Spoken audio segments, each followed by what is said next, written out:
2024-2025 പരീക്ഷകളിലെ English ചോദ്യങ്ങളെ അടിസ്ഥാനപ്പെടുത്തിക്കൊണ്ടുള്ള നമ്മുടെ ഈ സീരീസിലെ 9ാമത്തെ ക്ലാസ് ആണിത്. നമ്മൾ ഓരോ ക്ലാസ്സിലും 20 ചോദ്യങ്ങളാണ് ഡിസ്കസ് ചെയ്യുന്നത്. നമ്മൾ ഈ ക്ലാസ്സിൽ എടുത്തിരിക്കുന്നത് പോലീസ് വിമൻ കോൺസ്റ്റബിൾ, അതായത് 29/6/2024 നടന്ന പരീക്ഷ. അതിനോടൊപ്പം തന്നെ police constable trainee armed police battalion Kerala police 8/6/2024 നടന്ന പരീക്ഷ. ഈ ഓരോ ചോദ്യപേപ്പറിലും 10 ക്വസ്റ്റ്യൻസ് വീതമുണ്ട്. അങ്ങനെ മൊത്തത്തിൽ 20 ക്വസ്റ്റ്യൻസ് ആണ് നമ്മൾ ഈ ക്ലാസ്സിൽ ചർച്ച ചെയ്യുന്നത്. ഓക്കെ, അപ്പം നമ്മൾ ഓരോ ക്ലാസ്സിലും ഞാനൊരു ചോദ്യം പ്രാക്ടീസ് സെഷനായിട്ട് തരും. കാരണം അതെന്ന് പറയുന്നത് നമ്മൾ അടുത്ത ക്ലാസ്സിൽ ചർച്ച ചെയ്യേണ്ട ചോദ്യപേപ്പറാണ്.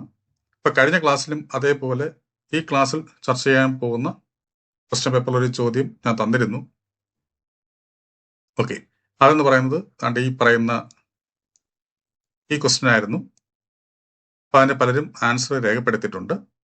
ഇതേപോലെ നമ്മൾ ഈ പറയുന്ന ക്ലാസ്സിലും അടുത്ത ക്ലാസ്സിൽ ചർച്ച ചെയ്യാൻ പോകുന്ന ചോദ്യപേപ്പറിലെ ക്വസ്റ്റ്യൻസ് നിങ്ങൾക്ക് നൽകും. ഇതെന്ന് പറയുന്നത് LD clerk Kannada and Malayalam knowing 25/7/2024 നടന്ന പരീക്ഷയുടെ പേപ്പറാണ്. അതിൽ ഈ ക്വസ്റ്റ്യൻ ആണ് ഞാൻ നിങ്ങൾക്ക് തരുന്നത്, അതായത് പ്രൊപ്പോസിഷനുമായി ബന്ധപ്പെട്ട ചോദ്യം. അപ്പൊ ഇതിന്റെ ആൻസർ നിങ്ങൾ കമന്റ് ബോക്സിൽ രേഖപ്പെടുത്തുക. ഓക്കെ, അപ്പൊ എന്തായാലും നമുക്ക് നമ്മുടെ ക്ലാസ്സിലേക്ക് വരാം. നമ്മൾ ആദ്യം എടുക്കുന്ന ക്വസ്റ്റ്യൻ പേപ്പർ എന്ന് പറയുന്നത് police constable women police constable 29/6/2024 നടന്ന പരീക്ഷയിലെ ചോദ്യപേപ്പറാണ്. ഓക്കെ, അപ്പൊ എന്തായാലും നമുക്ക് ഫസ്റ്റ് ക്വസ്റ്റ്യൻ നോക്കാം. നമുക്ക് കംപ്ലീറ്റ് ദ ക്ലാസ് സ്യൂട്ടബിളി, അതായത് ഈ പറയുന്ന ക്ലോസ് കംപ്ലീറ്റ് ചെയ്യാനാണ് പറഞ്ഞത്. ഇവിടെ ഒരു ക്ലോസ് തന്നിട്ടുണ്ട്. ഏതാണ്? ഇഫ് ക്ലോസുമായി ബന്ധപ്പെട്ട ചോദ്യമാണ്. Okay, if I had attended the wedding I dash. അപ്പോൾ നമ്മുടെ ഇഫ് ക്ലോസ് എന്ന് പറയുന്നത് ഇതാണ്, ഹാഡ് പ്ലസ് വി, അതായത് പാസ്റ്റ് പെർഫെക്റ്റ് ആണ്. അപ്പോൾ പാസ്റ്റ് പെർഫെക്റ്റ് വരുമ്പോൾ എന്തായിരിക്കും തീർച്ചയായിട്ടും സംഭവിക്കുക? Would have or should have or might have plus V3 എന്നാണ് വരേണ്ടത്. ഇവിടെ കുഡ് ഹാവ് ഉണ്ട്, ഇവിടെയും കുഡ് ഹാവ് ഉണ്ട്. ഓക്കെ, ഇവിടെ വുഡ് മീറ്റ് അത് വരത്തില്ല, ഇവിടെ കുഡ് മീറ്റ് അതിന് വരത്തില്ല. ഇനി കുഡ് ഹാവ് മെറ്റ് ആണോ അതോ കുഡ് ഹാവ് മീറ്റ് ആണോ വരേണ്ടതെന്നുള്ളതാണ് ചോദ്യം. നമുക്കറിയാം കുഡ് ഹാവിന് ശേഷം ഏതാണ് നമ്മൾ ഉപയോഗിക്കേണ്ടത്? V3 ഫോം ആണ്. അങ്ങനെ മീറ്റിന്റെ V3 ഫോം ഏതാണ്? മെറ്റ് ആണ്. അപ്പോൾ അതുകൊണ്ട് ഇത് തെറ്റാണ്. നമ്മുടെ കറക്റ്റ് ആൻസർ ഈ പറഞ്ഞ A എന്ന് പറയുന്ന ഓപ്ഷനാണ്. അപ്പോൾ കുഡ് ഹാവ് മെറ്റ് ഹിം എന്നുള്ളതാണ് കറക്റ്റ് ആൻസർ. നമ്മുടെ യൂട്യൂബ് ക്ലാസ്സിനോടൊപ്പം തന്നെ നമ്മൾ നമ്മുടെ ലേണിംഗ് ആപ്പിലൂടെ ഓൺലൈൻ കോഴ്സ് നടത്തുന്നുണ്ട്. ആ കോഴ്സ് ചെയ്യാൻ താല്പര്യമുണ്ടെങ്കിൽ താഴെ നമ്മുടെ ലേണിംഗ് ആപ്പിൽ ലിങ്ക് കൊടുത്തിട്ടുണ്ട്, അതുവഴി നിങ്ങൾക്ക് ജോയിൻ ചെയ്യാവുന്നതാണ്. അതിൽ നമുക്ക് രണ്ടാമത്തെ ക്വസ്റ്റ്യൻ നോക്കാം. Identify the correctly spelled word from the following. നമുക്ക് കൊളീഗ് എന്ന് പറയുന്ന വാക്കിന്റെ ശരിയായ സ്പെല്ലിംഗ് ആണ് ചോദിച്ചിരിക്കുന്നത്. അത് നമുക്ക് എല്ലാവർക്കും അറിയാം, ഏതാണ് ഈ പറയുന്ന C എന്ന് പറയുന്ന ഓപ്ഷൻ ആണ്. COLLEAGUE, കൊളീഗ്, സഹപ്രവർത്തകൻ എന്നാണ് അർത്ഥം. ഇതാണ് കറക്റ്റ് ആൻസർ. ഈ ചോദ്യമാണ് കഴിഞ്ഞ ക്ലാസ്സിൽ ഞാൻ ചോദിച്ചത്. ഓക്കെ, നമുക്ക് എന്തായാലും നോക്കാം. അവിടെ എന്താ ഉദ്ദേശിക്കുന്നത്? Match has been dash due to bad weather, അതായത് മോശ കാലാവസ്ഥ കാരണം മാച്ച് ക്യാൻസൽ ചെയ്യപ്പെട്ടു എന്നുള്ളത്. അപ്പൊ ക്യാൻസൽ ചെയ്യുക എന്നർത്ഥം വരുന്ന ഫ്രേസൽ വെർബാണ് നമുക്ക് വേണ്ടത്. അതേതായിരിക്കും? കാൾഡ് ഓഫ് ആണ്, കോൾ ഓഫ്. ഇതാണ് കറക്റ്റ് ആൻസർ. ഇത് പലരും ആൻസർ ശരിയായിട്ട് രേഖപ്പെടുത്തിയിട്ടുണ്ട്. ഇനി call at, call on, call away. എന്തായിരിക്കും? കോൾ അറ്റ് എന്ന് വെച്ചാൽ എന്താ? വിസിറ്റ് എ പ്ലേസ് ആണ്. കോൾ ഓൺ എന്ന് പറയുമ്പോൾ വിസിറ്റ് എ പേഴ്സൺ. ഇനി കോൾ അവേ എന്ന് വെച്ചാൽ എന്താ? നമ്മളൊരു ഒരാൾ ഒരു കാര്യം ചെയ്തുകൊണ്ടിരിക്കുന്നു, ആ പ്രവൃത്തി ചെയ്തുകൊണ്ടിരിക്കുന്ന പ്രവൃത്തി അയാളെ കൊണ്ട് നിർത്തിപ്പിക്കുകയും എന്നിട്ട് അയാൾ വേറെ ഏതെങ്കിലും ഉദ്ദേശത്തിന് വേണ്ടി വേറെ എവിടെ സ്ഥലത്തേക്ക് പറഞ്ഞു വിടുന്നതിനും ചെയ്യുന്നതിനാണ് നമ്മൾ കോൾഡ് അവേ എന്ന് പറയുന്നത്. ഓക്കെ, അപ്പം ഇവിടുത്തെ കറക്റ്റ് ആൻസർ ഏതായിരിക്കും? B എന്ന് പറയുന്ന ഓപ്ഷനാണ്, കോൾഡ് ഓഫ്. അടുത്ത നോക്കുക, ടെൻസുമായി ബന്ധപ്പെട്ട ചോദ്യമാണ്. നോക്കുക, he usually dash to office by bus. അപ്പൊ എന്താണ് യൂഷ്വലി എന്ന് പറയുന്ന വാക്ക് കാണുമ്പോൾ നമുക്കറിയാം എന്താണ്? അത് പതിവായി ചെയ്യുന്ന ഒരു കാര്യമാണ്. അപ്പൊ അങ്ങനെ പതിവായിട്ടുള്ള കാര്യങ്ങളെ പറയുമ്പോൾ നമ്മൾ ഈ ടെൻസ് ഉപയോഗിക്കേണ്ടത് സിമ്പിൾ പ്രസന്റ് ആണ് ഉപയോഗിക്കേണ്ടത്. അപ്പൊ ഇവിടെ സിമ്പിൾ പ്രസന്റ് ആയിട്ട് വന്നിരിക്കുന്ന ഏതാ? നോക്കുമ്പോൾ ഗോയും ഉണ്ട്, ഗോസും ഉണ്ട്. ഓക്കെ, ഗോയിങ് വരത്തില്ല, ഹാസ് ഗോൺ പ്രസന്റ് പെർഫെക്റ്റ് ആണ്. ഇനി ഗോയാണോ ഗോസ് ആണോ? അതിനെ ആശ്രയിച്ചിരിക്കും, നമ്മുടെ സബ്ജക്റ്റിനെ ആശ്രയിച്ചിരിക്കും. ഇവിടെ സബ്ജക്റ്റ് എന്താണ്? ഹി ആണ്. ഹി എന്ന് പറയുന്നത് സിംഗുലർ ആണ്. ഈ സിംഗുലർ ആയിട്ട് നമുക്ക് ഗോസ് ഉപയോഗിക്കാൻ പറ്റത്തുള്ളൂ. അപ്പോൾ അതുകൊണ്ട് ഗോസ് ആണ് ശരിയായിട്ടുള്ള ആൻസർ. ഇനി ഇവിടുത്തെ സബ്ജക്റ്റ് പ്ലൂറൽ ആയിരുന്നെങ്കിൽ നമുക്ക് ഗോ ഉപയോഗിക്കാമായിരുന്നു. ഓക്കെ, അപ്പൊ ഇവിടുത്തെ കറക്റ്റ് ആൻസർ C എന്ന് പറയുന്ന ഓപ്ഷനാണ്. അടുത്ത ചോദ്യം നമുക്ക് നോക്കാം. The cutlery I boat yesterday dash quiet expensive. അതായത് ഇന്നലെ ഞാൻ വാങ്ങിച്ച ആ കട്ട്ലറി വളരെ എക്സ്പെൻസീവ് ആണ് എന്നാണ് ഉദ്ദേശിക്കുന്നത്. അപ്പൊ ഇവിടെ നോക്കുമ്പോൾ ഈ യെസ്റ്റർഡേ കാണുമ്പോൾ നമ്മൾ ഈ പറയുന്ന പാസ്റ്റ് ടെൻസ് എഴുതി വെക്കാൻ സാധ്യതയുണ്ട്. നമ്മൾ മനസ്സിലാക്കേണ്ട കാര്യം, ഇവിടെ 2 ക്ലോസുകളാണുള്ളത്. ഒന്ന് the cutlery dash quiet expensive എന്നുള്ളതും അടുത്തത് ഐ ബോട്ട് എസ്റ്റർഡേ എന്ന് പറയുന്നത്. അപ്പൊ ഈ ഐ ബോട്ട് എസ്റ്റർഡേ എന്ന് പറയുന്നത് ഇവിടുത്തെ സബോർഡിനേറ്റ് ക്ലോസ് ആണ്. ഈ പറയുന്ന ദ കട്രി, ആ കട്രിയെ വിശേഷിപ്പിക്കാൻ വേണ്ടി ഉപയോഗിച്ചിരിക്കുന്ന ഒരു അഡ്ജക്റ്റീവ് ക്ലാസ് ആണിത്. അപ്പം ഈ അഡ്ജക്റ്റീവ് ക്ലാസ്സിന് വെർബുണ്ട്, സബ്ജക്റ്റ് ഉണ്ട്, അത് ഇവിടെ പൂർണ്ണമാണ്. എന്നാൽ ഈ പറയുന്ന നമ്മുടെ മെയിൻ ക്ലോസിന്റെ വെർബാണ് ഇവിടെ നമുക്ക് എഴുതേണ്ടത്. അപ്പൊ അങ്ങനെ ഈ സബ്ജക്റ്റ് കട്ട്ലറി എന്ന് പറയുന്ന സബ്ജക്റ്റിനെ ആശ്രയിച്ചായിരിക്കണം നമ്മൾ എഴുതേണ്ടത്. അതെന്ന് പറയുന്നത് ഒരു കളക്റ്റീവ് നൗണാണ്. അതുകൊണ്ട് തന്നെ അത് സിംഗുലർ ആയിട്ടാണ് നമ്മൾ ഉപയോഗിക്കുക. അത് ക്വയറ്റ് എക്സ്പെൻസീവ് ആണെന്നാണ് പറയുന്നത്. ദാറ്റ് മീൻസ് ഇപ്പോഴും എക്സ്പെൻസീവ് ആണ്. സോ അങ്ങനെ പ്രസന്റ് ഫോം ആണ് നമുക്ക് ഉപയോഗിക്കേണ്ടത്. അങ്ങനെ ഇതെല്ലാം കൂടെ വന്നിരിക്കുന്ന ഏതായിരിക്കും? ഇതിനകത്ത് ഈസ് ആണ്. അപ്പൊ ഈ ഡി എന്ന് പറയുന്ന ഓപ്ഷനാണ് കറക്റ്റ് ആൻസർ. ഓക്കെ, ഇനി അടുത്ത ചോദ്യം, which among the following is N adjective? ഈ തന്നിരിക്കുന്നതിനകത്ത് ഏതാണ് അഡ്ജക്റ്റീവ് ഫോമിൽ തന്നിരിക്കുന്നത്? നോക്കുമ്പോൾ അൺകാനിലി എന്ന് വന്നിരിക്കുന്നത് എന്താണ്? ആഡ്വർബ് ഫോം ആണ്. കമൻസ് എന്ന് വെച്ചാൽ വെർബ് ഫോം ആണ്. റിഗർ എന്ന് പറയുമ്പോൾ നൗൺ ഫോം ആണ്. മുൻഡേ എന്ന് പറയുമ്പോൾ എന്താണ്? അഡ്ജക്റ്റീവ് ആണ്. ഓക്കെ, ഇതാണ് കറക്റ്റ് ആൻസർ. അഡ്ജക്റ്റീവ് ഫോം ഇവിടെ ബി എന്ന് പറയുന്ന ഓപ്ഷനാണ്. ഇനി change into passive voice. ഈ തന്നിരിക്കുന്ന സെന്റൻസിനെ പാസീവ് വോയിസിലേക്ക് മാറ്റാനാണ് പറഞ്ഞിരിക്കുന്നത്. അപ്പൊ പാസീവ് വോയിസിലേക്ക് മാറ്റുമ്പോൾ പാസീവ് വോയിസിന്റെ സെന്റൻസിലെ വെർബിന്റെ ജനറൽ ഫോം നമ്മൾ അറിഞ്ഞിരിക്കണം. ഒരു പാസീവ് വോയിസിലെ ഏതെങ്കിലും ഒരു പാസീവ് വോയിസിന്റെ വെർബിലെ ജനറൽ ഫോം എന്ന് പറയുന്നത് എന്തായിരിക്കും? ഏതായിരിക്കും? ബി ഫോംസ് പ്ലസ് V3 എന്നായിരിക്കും. ബിയുടെ ഫോംസ് ദെൻ V3 എന്നുള്ളതാണ് ഏതൊരു പാസീവ് സെന്റൻസിന്റെയും വെർബ് ഫോം എന്ന് പറയുന്നത്. ബിയുടെ ഫോംസ് പ്ലസ് V3 അങ്ങനെ വരണം വെർബ് ഫോം. ബി ഫോംസ് നമുക്ക് ഏതൊക്കെയാണെന്ന് അറിയാമല്ലോ. Is, am, are, was, were, has been, have been, had been, being, been. ഇത്രയാണ് ബിയുടെ ഫോംസ് എന്ന് പറയുന്നത്. അപ്പൊ അതിനകത്ത് ഏതെങ്കിലും ഒന്ന് വരികയും എന്നിട്ട് അതിനുശേഷം V3 വരണം. ഇവിടെ നോക്കുമ്പോൾ അങ്ങനെ വന്നിരിക്കുന്നത് നോക്കാം. നമുക്ക് ഓപ്ഷനിൽ നോക്കാം. ഓപ്ഷനിൽ നോക്കുമ്പോൾ ഈസ് ആസ്ക്ഡ്, ഇത് എന്താണ്? ആക്ച്വലി പാസീവ് ഫോം ആണ്. കാരണം ഈസ് എന്ന് പറയുന്നത് ബിയുടെ ഫോമാണ്, ആസ്ക്ഡ് എന്ന് പറയുന്നത് V3 ആണ്. ഇവിടെ ബീയിങ് ആസ്ക്ഡ് എന്ന് പറയുമ്പോൾ തീർച്ചയായിട്ടും ഇതും എന്താണ്? പാസീവ് ഫോം ആണ്. കാരണം ബീയിങ് എന്ന് പറയുന്നത് ബിയുടെ ഫോമാണ് പ്ലസ് V3. ഓക്കെ, ഇനി ഹാസ് ബീൻ ആസ്ക്ഡ് എന്ന് പറയുമ്പോൾ ഇതും കറക്റ്റ് ആണ്. ബി ഫോം പ്ലസ് V3 ആണ്. ഈ ഹാസ് ആസ്ക്ഡ് എന്ന് പറയുമ്പോൾ അത് എന്തല്ല? ഹാസ് ഒരിക്കലും ബിയുടെ ഫോം അല്ല, അത് അതുകൊണ്ട് തന്നെ അത് പാസീവ് ഫോം അല്ല. അതുകൊണ്ട് ഇതിനകത്ത് നമുക്ക് വെട്ടിക്കളയാൻ, പ്രത്യക്ഷത്തിൽ വെട്ടിക്കളയാൻ പറ്റുന്നത് എന്ത് മാത്രമാണ്? ഈ ഡി എന്ന് പറയുന്ന ഓപ്ഷൻ മാത്രമാണ്. ഇനി ABC ഇതിനകത്ത് ഏതായിരിക്കും വരിക എന്നുള്ളത് നമ്മൾ ഇവിടുത്തെ സഹായക്രിയ നോക്കി വേണം ചിന്തിക്കാൻ. ഇവിടുത്തെ ആക്റ്റീവ് വോയിസിൽ തന്നിരിക്കുന്ന സഹായക്രിയ ഏതാണ്? ഹാസ് ആണ്. അപ്പൊ അതുകൊണ്ട് തന്നെ ഇവിടെയും വരേണ്ടത് എന്തായിരിക്കണം? ഈ പറയുന്ന has or have plus been എന്നുള്ള രീതിയിലായിരിക്കാൻ വരേണ്ടത്. അപ്പൊ അങ്ങനെ വന്നിരിക്കുന്നത് അതായത് നമുക്ക് തന്നിരിക്കുന്ന ആക്റ്റീവ് വോയിസിൽ ഹാസ് പ്ലസ് V3 എന്ന് വരികയാണെങ്കിൽ, അല്ലെങ്കിൽ ഹാവ് പ്ലസ് V3 എന്ന് വരികയാണെങ്കിൽ, അല്ലെങ്കിൽ ഹാഡ് പ്ലസ് V3 എന്ന് വരികയാണെങ്കിൽ, പാസീവ് വോയിസിലേക്ക് മാറ്റുമ്പോൾ ഹാസ് ബീൻ പ്ലസ് V3 എന്നോ ഹാഡ് ബീൻ പ്ലസ് V3 എന്നോ ഹാവ് ബീൻ പ്ലസ് V3 എന്നോ ആക്കണം. അങ്ങനെ ഇവിടെ അത്തരത്തിൽ ഹാസ് ബീൻ പ്ലസ് V3 എന്ന് വന്നിരിക്കുന്ന ഏതാ? നോക്കുമ്പോൾ ഇവിടെ ഈസ് ആസ്ക്ഡ് ആണ്. അവിടെ ഹാസ് ബീൻ അല്ല, ഇവിടെ ഈസ് ബീയിങ് ആണ്. അവിടെയും ശരിയാവത്തില്ല. എന്നിട്ട് ഇവിടെ നോക്കുമ്പോൾ സി എന്ന് പറയുന്ന ഓപ്ഷൻ നോക്കുമ്പോൾ ഹാസ് ബീൻ ഉണ്ട് അല്ലെ? Has been plus V3. ഇനി എന്താണ് ഹാസ് ബീനും ഹാസും തമ്മിലുള്ള വ്യത്യാസം? ഹാസ് എന്ന് പറയുന്നത് ഹാവിന്റെ ഫോമാണ്. ഹാവിന്റെ ഫോംസ് ആണ് ഹാസ്, ഹാവ്, ഹാഡ്. എന്നാൽ ഹാസ് ബീൻ എന്ന് പറയുന്നതോ ബിയുടെ ഫോമാണ്. ബിയുടെ ഏത് ടെൻസ് ഫോം? ബിയുടെ പ്രസന്റ് പെർഫെക്റ്റ് ഫോം. ഓക്കെ, അപ്പൊ ബിയുടെ പ്രസന്റ് പെർഫെക്റ്റ് ഫോംസ് ആണ് ഹാസ് ബീനും ഹാവ് ബീനും. ബിയുടെ പാസ്റ്റ് പെർഫെക്റ്റ് ഫോം ആണ് ഹാഡ് ബീൻ. അപ്പോൾ ഇവിടെ ബി ഫോം ആയിട്ട് വന്നിട്ടുണ്ട് ഏതാണ്? Has been. ഹാസ് ബീൻ ആണ് ഇവിടുത്തെ ബി ഫോം. ദെൻ V3 ആണ് ആസ്ക്ഡ്. അപ്പൊ ഇതിനനുസരിച്ചുള്ള പാസീവ് വോയിസ് എന്ന് പറയുന്നത് ഈ സി എന്ന് പറയുന്ന ഓപ്ഷനാണ്. അപ്പൊ എന്തായിരിക്കും? John has been asked to make a speech at the meeting by summon. അപ്പൊ ഈ പറയുന്ന സി എന്ന് പറയുന്ന ഓപ്ഷനാണ് കറക്റ്റ് ആൻസർ. ഇനി അടുത്ത നോക്കുക, വൺ വേർഡുമായി ബന്ധപ്പെട്ട ചോദ്യമാണ്. Pick out the word from the options which means to swear falsely. അല്ലേ? ഇപ്പൊ സ്വിയർ ഫാൾസ്ലി എന്ന് പറഞ്ഞിരിക്കുന്ന അതിന്റെ വൺ വേർഡ് ആണ് ചോദിച്ചിരിക്കുന്നത്. അതേതായിരിക്കും? പെർജർ ആണ്. പെർജർ ആണ് കറക്റ്റ് ആൻസർ. ഇനി അഡ്ജർ എന്ന് വെച്ചാൽ എന്താ? കൽപ്പിക്കുക അല്ലെങ്കിൽ വിധിക്കുക എന്നൊക്കെയാണ് അഡ്ജർ കൊണ്ട് ഉദ്ദേശിക്കുന്നത്. കൺജർ എന്ന് പറയുമ്പോൾ നമുക്കറിയാമല്ലോ, മായാജാലം കാണിച്ച് നമ്മൾ എന്തെങ്കിലും ചെയ്യുന്നതിന് നമ്മൾ കൺജർ എന്ന് പറയുന്നത്. ഇഞ്ചർ എന്ന് വെച്ചാൽ മുറിവേൽപ്പിക്കുക എന്നുള്ളത്. ഓക്കെ, അപ്പൊ അങ്ങനെ ആകുമ്പോൾ ഇവിടുത്തെ കറക്റ്റ് ആൻസർ എന്ന് പറയുന്നത് ഏതായിരിക്കും? പെർജർ ആണ്. അടുത്ത ചോദ്യം നോക്കുക, choose the appropriate question tag. Let's go for a movie. അപ്പൊ ഇവിടുത്തെ സെന്റൻസ് ലെറ്റസിലാണ് തുടങ്ങിയിരിക്കുന്നത്. ഒരു സെന്റൻസ് ലെറ്റസിലോ അല്ലെങ്കിൽ ഈ പറയുന്ന പോലെ ലെറ്റ് അപ്പോസ്ട്രോഫി എസ് എന്ന രീതിയിൽ തുടങ്ങുകയോ ചെയ്യുകയാണെങ്കിൽ തീർച്ചയായിട്ടും അവിടെ വരേണ്ട ക്വസ്റ്റ്യൻ ടാഗ് എപ്പോഴും ഷാൾ ബി ആയിരിക്കണം. പക്ഷേ അങ്ങനെ ലെറ്റസ് കണ്ടുകൊണ്ട് പെട്ടെന്ന് നമ്മൾ ഷാൾ ബി എടുത്ത് എഴുതാൻ പാടില്ല. കാരണം അവിടെ PSC നമ്മളെ കുഴപ്പിക്കാൻ ഒരു പ്ലീസ് എന്ന് പറയുന്നൊരു വാക്കും കൂടെ തന്നിട്ടുണ്ടാവും. ഇവിടെ അങ്ങനെ തന്നിട്ടില്ല. പക്ഷെ ഇവിടെ ചോദ്യം let's go for a movie please എന്നായിരുന്നെങ്കിൽ നമ്മളവിടെ ഷാൾ ബി വരത്തില്ല. അപ്പോൾ പ്ലീസ് വരികയാണെങ്കിൽ നമ്മൾ എപ്പോഴും നമ്മുടെ ടാഗ് എന്തായിരിക്കും, വിൽ യു എന്നായിരിക്കും. അത് നമ്മൾ പ്രത്യേകം ശ്രദ്ധിക്കുക. ഓക്കെ, അതുകൂടെ നോക്കി വേണം നമ്മൾ ക്വസ്റ്റ്യൻ ടാഗ് എഴുതാൻ. പക്ഷെ ഇവിടെ ഓപ്ഷനിൽ അങ്ങനെ വില്യു എന്ന് പറയുന്ന ഓപ്ഷൻസ് ഒന്നും ഇല്ലതാനും നമ്മുടെ ക്വസ്റ്റ്യനിൽ പ്ലീസ് എന്ന് പറഞ്ഞ് തന്നിട്ടുമില്ല. അപ്പോൾ അതുകൊണ്ട് നമുക്ക് ധൈര്യമായിട്ട് ഷാൾ ബി എഴുതാം. അപ്പോൾ ഇവിടുത്തെ കറക്റ്റ് ആൻസർ ഷാൾ ബി ആണ്. അടുത്ത ചോദ്യം, which among the following is synonym of the word പെൻസീവ്. പെൻസീവ് എന്ന് പറയുന്ന വാക്കിന്റെ സിനോണിമാണ് ചോദിച്ചിരിക്കുന്നത്. പെൻസീവ് എന്ന് പറയുന്ന അർത്ഥം എന്താണ്? ചിന്തിച്ചിരിക്കുക, ചിന്താമഗ്നായിട്ടിരിക്കുക എന്ന അർത്ഥത്തിലാണ് പെൻസീവ് ഉണ്ട്. അതായത് വിഷമത്തോടെ ഇങ്ങനെ ചിന്തിച്ചിരിക്കുന്നതൊക്കെ നമ്മൾ പെൻസീവ് എന്നൊക്കെ പറയുന്നത്. അപ്പൊ അതേ അർത്ഥം നൽകുന്ന ഇവിടെ ഏതായിരിക്കും? കണ്ടംപ്ലേറ്റീവ് ആണ്. ഓക്കെ, കണ്ടംപ്ലേറ്റീവ്, ചിന്താമഗ്നായിട്ട് ഇരിക്കുക. ഇനി അഫിർമേറ്റീവ് എന്താണ് ഉദ്ദേശിക്കുന്നത്?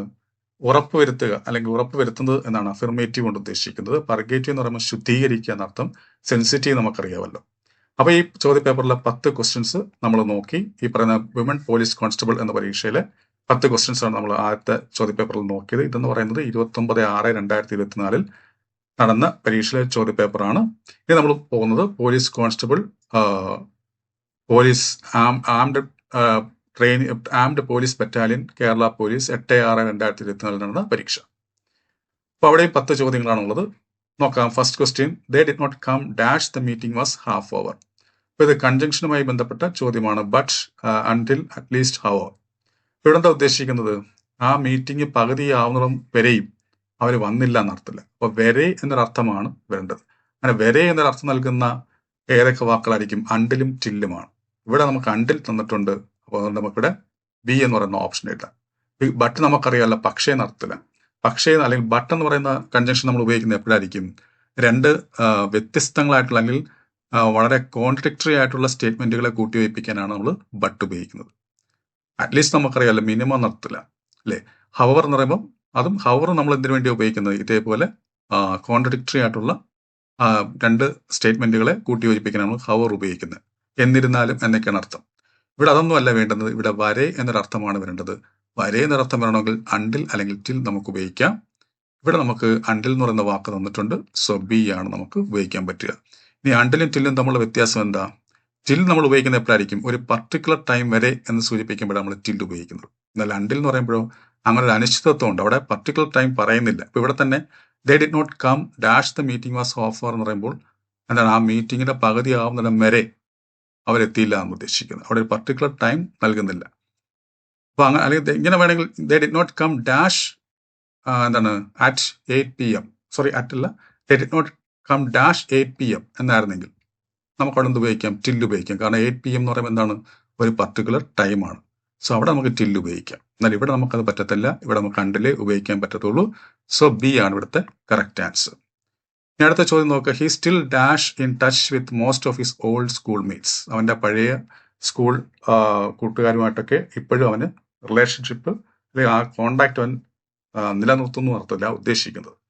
അപ്പൊ ഇവിടെ ഏതായിരിക്കും വരിക? നമ്മൾ മനസ്സിലാക്കേണ്ട ഈ സ്റ്റിൽ എന്നൊക്കെ പറയുന്ന വാക്ക് എന്തിനെ സൂചിപ്പിക്കുന്നതാണ്? ആക്ച്വലി സിമ്പിൾ പ്രസന്റിനെ സൂചിപ്പിക്കുന്നതാണ്. അപ്പം സ്റ്റിൽ എന്ന് പറയുന്ന വാക്ക് ടൈമിംഗ് വേർഡായിട്ട് നമുക്ക് സങ്കല്പിച്ചുകൊണ്ട് നമുക്ക് അതായത് സിമ്പിൾ പ്രസന്റിന്റെ ടൈമിംഗ് വേർഡായിട്ട് സങ്കല്പിച്ചുകൊണ്ട് നമുക്ക് സിമ്പിൾ പ്രസന്റിൽ നമുക്ക് എഴുതാൻ പറ്റും. അപ്പോൾ ഇവിടെ സിമ്പിൾ പ്രസന്റിൽ വന്നിരിക്കുന്ന ഏതൊക്കെയാ നോക്കുമ്പോൾ കീപ്സ് എന്ന് പറയുന്ന വെർബ് മാത്രമാണ് സിമ്പിൾ പ്രസന്റിൽ തന്നിരിക്കുന്നത്.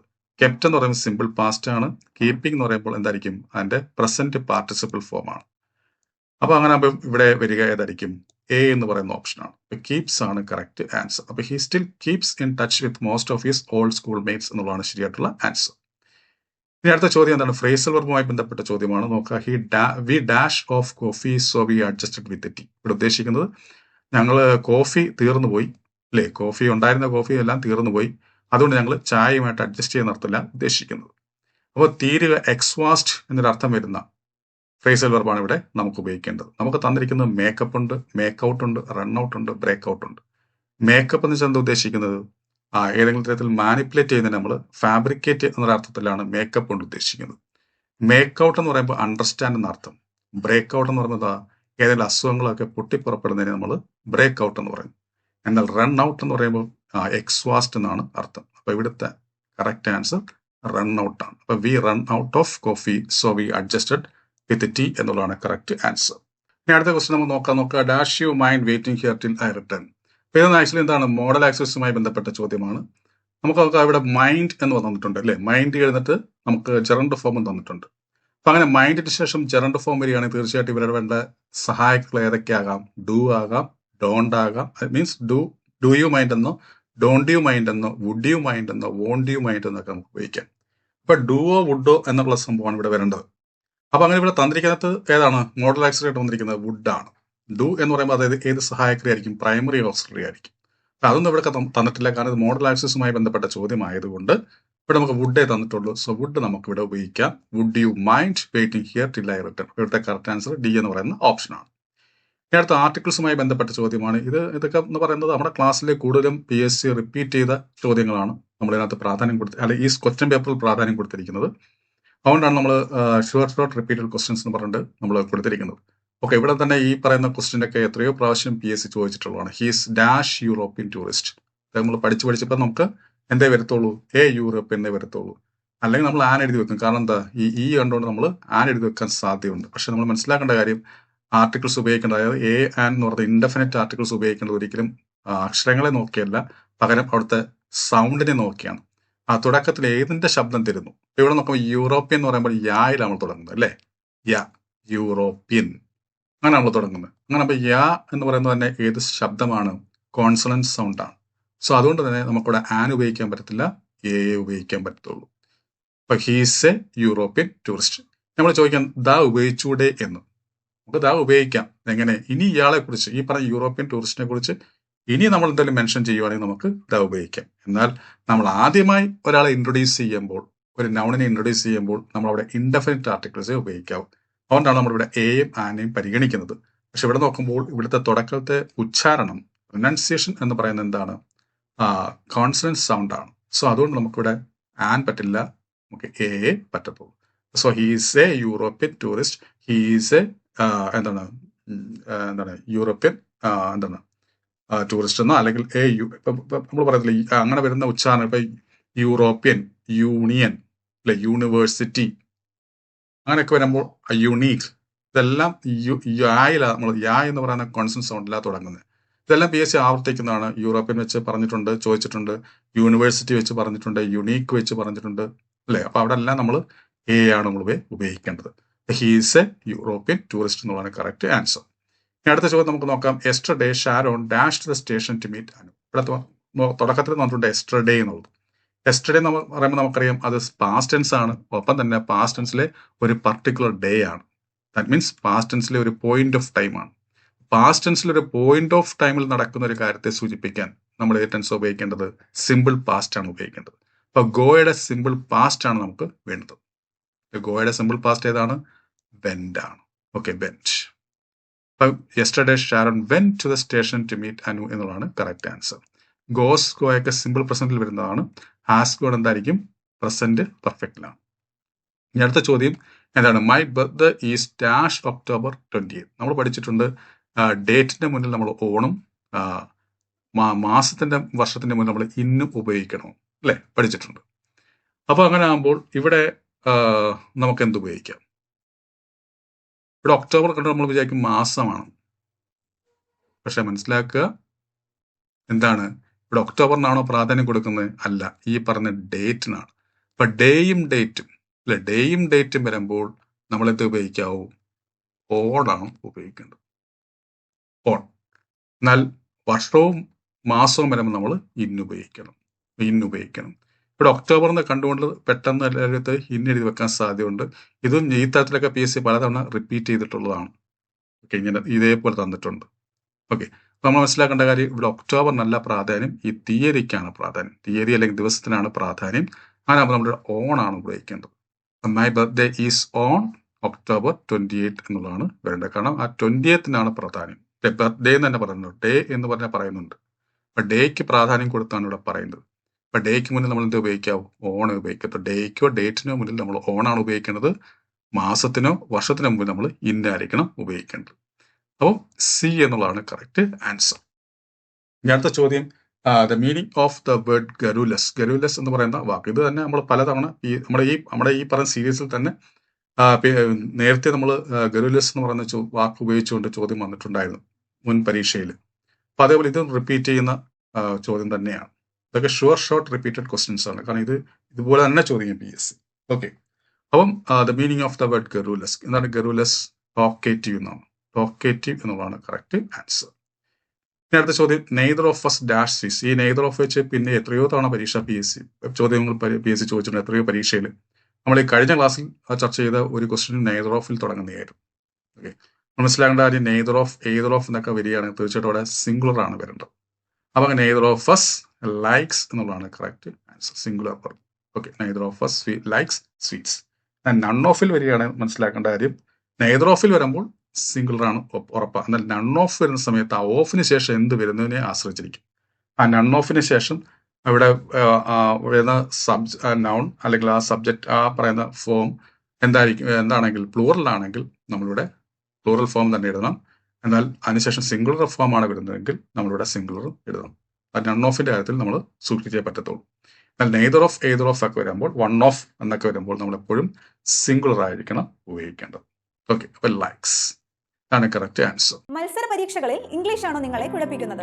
എന്നാൽ ഇനി ആ ടെൻഷൻ വേണ്ട. ഇപ്പോൾ തന്നെ രഞ്ജിത്ത് ഇംഗ്ലീഷ് എന്ന ലേണിംഗ് ആപ്പ് ഡൗൺലോഡ് ചെയ്യൂ. Kerala PSC, SSC, UPSC, bank തുടങ്ങിയ എല്ലാ പരീക്ഷകൾക്കുമായിട്ടുള്ള ലൈവ് ആൻഡ് റെക്കോർഡഡ് ക്ലാസുകൾ ലഭ്യമാണ്. Ranjith English makes you smart in English. അടുത്ത എന്താണ്? Colt is the younger one of dash. Colt എന്ന് പറയുന്നത് എന്തിന്റെ യങ്ങർ വൺ ആണ്? എന്തിന്റെയാണ്? ഹോഴ്സിന്റെയാണ്. Okay, horse. അപ്പം colt is the younger one of ഹോഴ്സിന്റെയാണ്. ഓക്കെ, അപ്പം ഇത്രയും ചോദ്യങ്ങളാണ് നമ്മൾ ഈ പറയുന്ന ക്ലാസ്സിൽ നോക്കിയത്. അതായത് 2 ചോദ്യ പേപ്പറുകൾ, ഒന്ന് വുമൺ പോലീസ് കോൺസ്റ്റബിളും അടുത്തത് police constable trainee armed police battalion Kerala police 8/6/2024 നടത്തിയ പരീക്ഷ ചോദ്യ പേപ്പർ. ഓക്കെ, അടുത്ത ക്ലാസ്സിൽ നമ്മൾ ചർച്ച ചെയ്യാൻ പോകുന്ന ചോദ്യ പേപ്പറാണിത്. ഇതെന്ന് പറയുന്നത് LD clerk Kannada and Malayalam knowing ആണ്. 25/7/2024 നടന്ന പരീക്ഷ. ആ ചോദ്യ പേപ്പർ ഒരു ചോദ്യമാണ്. ആദ്യത്തെ ചോദ്യം തന്നെ ഞാൻ നിങ്ങൾക്ക് തന്നിരിക്കുകയാണ്, പ്രൊപ്പോസിഷനുമായി ബന്ധപ്പെട്ട ചോദ്യം. ഇതിന്റെ ആൻസർ നിങ്ങൾ കമന്റ് ബോക്സിൽ രേഖപ്പെടുത്തണം. എന്താണ്? there was nothing importunate dash him എന്നുള്ളത്. ഇതിനകത്ത് ഏതായിരിക്കും വരിക എന്നുള്ളത്. ഓക്കെ, അപ്പോൾ എന്തായാലും ഈ ക്ലാസ് നിങ്ങൾക്ക് മനസ്സിലായി ഞാൻ കരുതുന്നു. ഞാൻ ആദ്യം പറഞ്ഞതുപോലെ നമ്മുടെ യൂട്യൂബ് ക്ലാസ്സിനോടൊപ്പം തന്നെ നമ്മുടെ ലേണിംഗ് ആപ്പിലൂടെ ഓൺലൈൻ കോഴ്സ് നടത്തുന്നുണ്ട്. ആ കോഴ്സ് ചേരാൻ താല്പര്യമുണ്ടെങ്കിൽ താഴെ നമ്മുടെ ലേണിംഗ് ആപ്പിന്റെ ലിങ്ക് കൊടുത്തിട്ടുണ്ട്. അതുവഴി നിങ്ങൾക്ക് ജോയിൻ ചെയ്യാവുന്നതാണ്. ഈ ക്ലാസ് നിങ്ങൾക്ക് മനസ്സിലായിട്ടുള്ള തീർച്ചയായിട്ടും ലൈക്ക് ചെയ്യുക, ഷെയർ ചെയ്യുക. എൻ്റെ ക്ലാസ് ആദ്യമായി കാണുന്ന ആരെങ്കിലും ഉണ്ടെങ്കിൽ തുടർന്നുള്ള ക്ലാസ്സുകൾ ലഭിക്കാൻ വേണ്ടി താഴെ കാണുന്ന സബ്സ്ക്രൈബ് ബട്ടൺ ക്ലിക്ക് ചെയ്ത് എൻ്റെ ചാനൽ സബ്സ്ക്രൈബ് ചെയ്യുക. അപ്പോൾ എല്ലാവർക്കും നല്ലൊരു വിജയം ആശംസിച്ചുകൊണ്ട് നിർത്തുന്നു. നന്ദി, നമസ്കാരം. മത്സര പരീക്ഷകളിൽ ഇംഗ്ലീഷ് ആണോ നിങ്ങളെ കുഴപ്പിക്കുന്നത്? എന്നാൽ ഇനി ആ ടെൻഷൻ വേണ്ട. ഇപ്പോൾ തന്നെ രഞ്ജിത്ത് ഇംഗ്ലീഷ് എന്ന ലേണിംഗ് ആപ്പ് ഡൗൺലോഡ് ചെയ്യൂ. Kerala PSC, SSC, UPSC, bank തുടങ്ങിയ എല്ലാ പരീക്ഷകൾക്കുമായിട്ടുള്ള ലൈവ് ആൻഡ് റെക്കോർഡഡ് ക്ലാസുകൾ ലഭ്യമാണ്. Ranjith English makes you smart in English.